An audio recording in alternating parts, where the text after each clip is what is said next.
O descontentamento decorrente da adoção dos ideais iluministas, como a razão e o progresso, e dos seus desenvolvimentos, juntamente com o trauma e os pesados danos deixados por 2 guerras mundiais, levaram uma boa parte do pensamento e da criação artística do século XX a confrontar o lado pernicioso da natureza humana.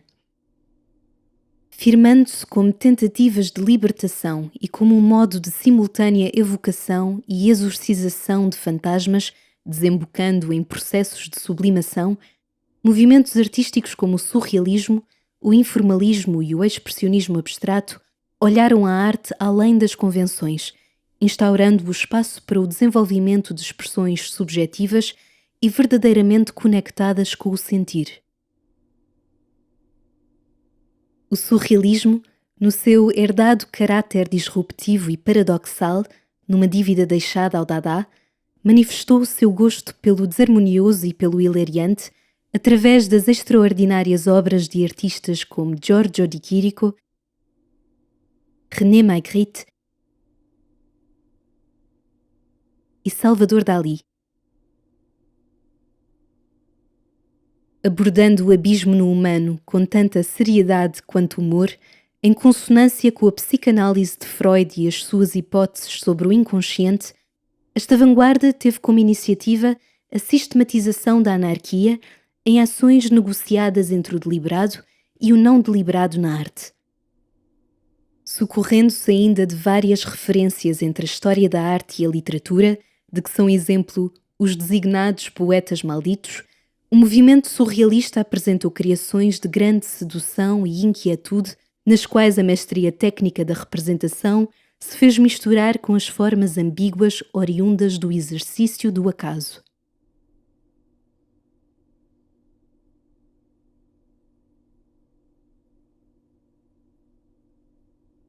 Porém, faltava avistar algo da faceta conturbada da experiência humana, algo que não cabia na ordem da representação e que, por isso, necessitava dos sinais criativos de uma igual espontaneidade e violência.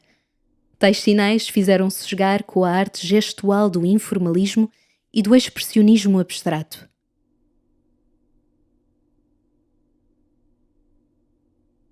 Centrado na expressão da subjetividade humana, o informalismo, ou art informel, procurou com avidez um lugar de inocência, além dos preceitos do gosto e da erudição. Para tal, elegeu o gestualismo como processo, correspondendo este ao traçar energético e livre sobre o suporte, aliado ora a fluxos de tinta, ora a fortes empastes de materiais invulgares. Dentro da impetuosa exploração plástica, apresentou 2 ramificações formais: o tachismo, do francês tache, significando mancha, presente na obra de Henri Michaud, e art brut, ou arte bruta ou crua, por sua vez explícita pela obra de Jean Dubuffet. Os grosseiros enigmas gráficos que daqui resultaram corresponderam à materialização de vivências, impulsos e emoções dos artistas, por vezes referindo os horrores da guerra, como é o caso da pintura do incontornável informalista Jean Fautrier.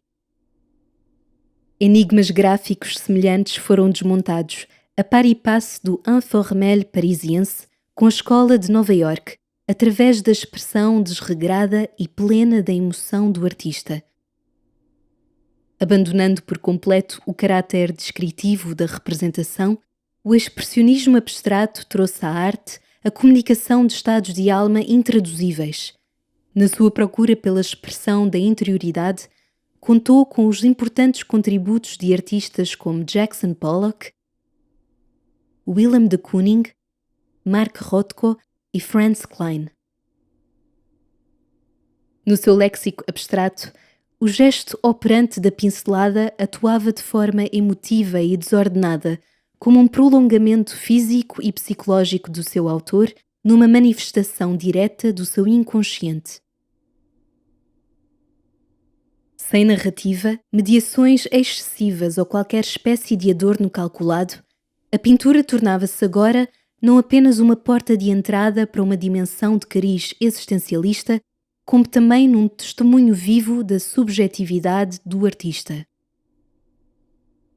Ao observarmos a sucessão de movimentos que compuseram o modernismo, é frequente a sensação de estarmos perante um diálogo, um confronto de argumentos entre as suas muitas propostas. Este foi o caso estabelecido já na segunda metade do século XX entre a primeira grande corrente americana, o expressionismo abstrato, e a fulgurosa vertente nova-iorquina da pop art.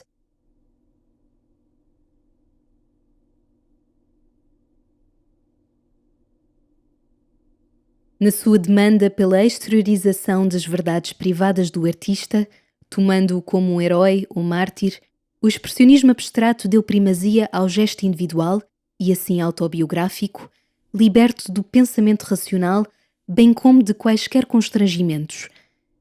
Em conformidade com a sua missão para a arte, apresentou como processos a action painting, em português pintura de ação, e o dripping, correspondendo este ao entornar e ao gotejar de tinta. Na sua íntima envolvência com o artista, os seus protagonistas como Pollock, Rothko e Sam Francis privilegiaram os grandes formatos, abandonando por vezes o cavalete, pintando diretamente na horizontal, sobre e dentro da tela e fazendo também proveito de todo o seu espaço útil. Uma das suas características fundamentais, também de relevância para o contraponto que a pop art lhe faria, prende-se com a rejeição por parte dos expressionistas abstratos das referências ao cotidiano, em favor da exploração das qualidades pictóricas da mancha, da cor e da pincelada.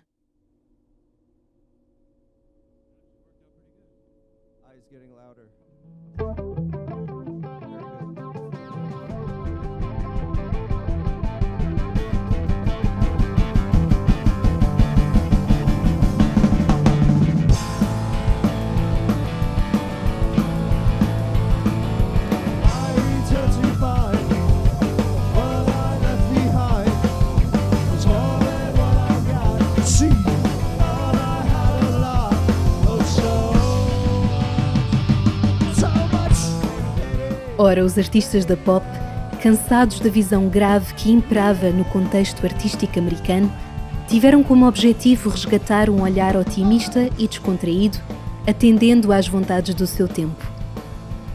Naturalmente, a reviravolta que se fez erguer com a pop art nos Estados Unidos não foi vista num primeiro momento com bons olhos. As suas superfícies frias em temas transferidos da publicidade pareciam troçar das profundezas emotivas da pintura expressionista abstrata. Se é verdade que os artistas modernos há muito haviam incorporado as formas impetuosas da cultura popular, utilizando-as como ferramentas ao serviço das sérias provocações no âmbito da arte, também é facto que se deve à pop art o elogio do banal. Encarando com entusiasmo o emergente imaginário americano do conforto, do consumo e do entretenimento, os artistas da pop art como Andy Warhol, Roy Lichtenstein e James Rosenquist apresentaram um desfile dos mais diversos ícones do cotidiano, reunindo-os sob o signo da popularidade. Desta maneira, operaram um efetivo nivelamento entre os temas das designadas alta e baixa culturas, bem como uma diluição de fronteiras entre as esferas da arte e da vida. Assim se entende, entre as muitas atitudes destes artistas, o gracejo de Lichtenstein quando reproduz, na linguagem visual da banda desenhada e com o seu famoso padrão dos pontos Band-Aid, objetos, cenas do cotidiano e até uma pincelada gestual.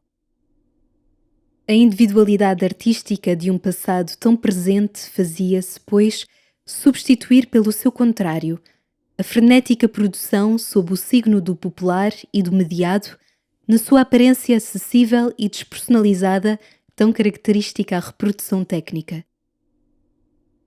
A arte figurativa foi necessariamente vítima dos movimentos de vanguarda.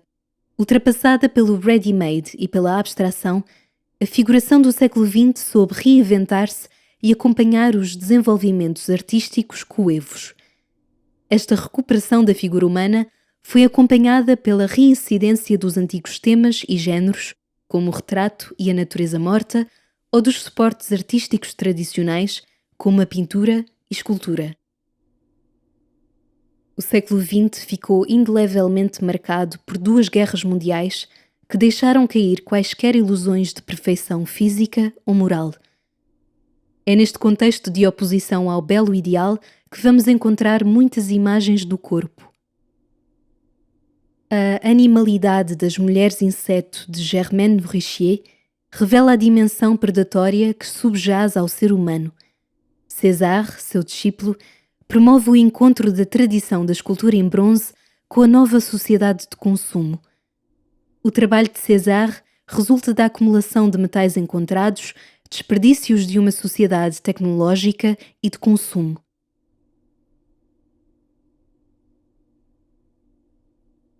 Partindo da assemblagem de brinquedos, bonecas e flores artificiais, a noiva de Niki de Saint-Phal conjuga a reflexão sobre a cultura de consumo com uma crítica feminista acerca do papel social da mulher.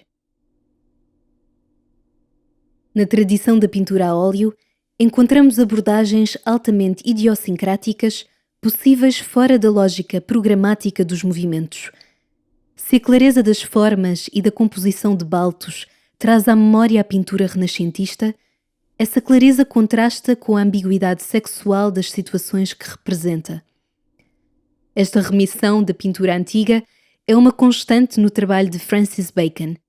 Pintor autodidata, Bacon retoma a tradição e a escala da pintura narrativa de mestres como Velázquez, Rembrandt ou Ingres. As suas figuras apresentam-se frequentemente desfiguradas ou deformadas, expressando questões de ordem existencial. Alheio à convulsão modernista, Giorgio Morandi dedica mais de 40 anos ao género da natureza morta. Apesar da sua aparência modesta, os seus objetos parecem, através da luz, adquirir uma solenidade inusitada. No contexto de uma sociedade definida pelo consumo de produtos e imagens, assistimos ao ressurgimento do retrato, atualizado sob novas técnicas e contextos. Sigmar Polke usa a fotografia como ferramenta e referente. Mais do que o retrato do colecionador Helmut Klinka, Polke detém-se na representação da textura e trama características da impressão fotográfica. As estratégias de sedução determinam que o espectador seja o consumidor último da sua própria imagem. Nesse sentido, Martial Reis autorrepresenta-se debaixo de uma vitrine e sob um neon, expondo a sua imagem à maneira de um produto. Reencenando o mito da pintura originária, Lourdes de Castro fixa sobre a tela a sombra da sua amiga Claudine Bury. Se por um lado assistimos à representação de uma ausência, a sombra, por outro, o gesto parece traduzir a personalidade melhor do que qualquer imagem do rosto. Finalmente, Pauline Boty retoma um tema preferencial de séculos da arte europeia, a mulher. Ao contrário da tradição, o retrato de Celia Birthwell não é orientado por um ideal ou desejo masculino. Invertendo a ordem habitual, aqui são os personagens masculinos que servem de objeto de interesse. Birthwell apresenta-se de forma franca e despojada, rodeada por imagens de Marlon Brando, Elvis Presley, Alain Delon ou do pintor David Hockney. Mais do que um retrato individual, esta pintura funciona como o retrato coletivo de uma geração, das suas referências, aspirações e ideais. Os diferentes rostos da figuração do século XX confirmaram a permanente atualidade das imagens do corpo enquanto reflexo das ambições, ansiedades e contradições do espírito humano. Contrariamente às mortes anunciadas, a pintura e escultura figurativas modernas gozaram de grande diversidade, assimilando mudanças de paradigmas capazes de achar beleza no monstruoso e transcendência no mundano.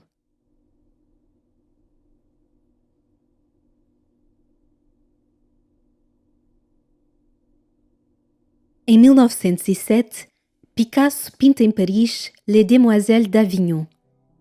Esta obra inaugural do cubismo marca o início da grande aventura da arte moderna. Capital da tradição artística, Paris é também o principal centro em torno do qual gravitam as vanguardas de início de século. Ao cubismo, sucedeu-se o rápido desenvolvimento das experiências abstratas, na Rússia com Malevich e em Paris com Mondrian e o casal Sónia e Robert Delaunay, e mais tarde em Portugal com Amadeu de Sousa Cardoso.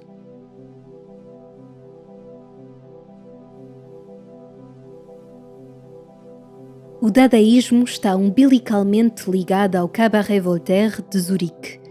É aqui que, em 1916, aquele movimento artístico e literário procura refundar a cultura europeia, afrontando a sensibilidade burguesa. Com o fim da Primeira Guerra Mundial, as atividades do grupo expandem-se para Berlim, Paris e Nova Iorque, onde em 1917 Duchamp apresenta o polémico ready-made A Fonte.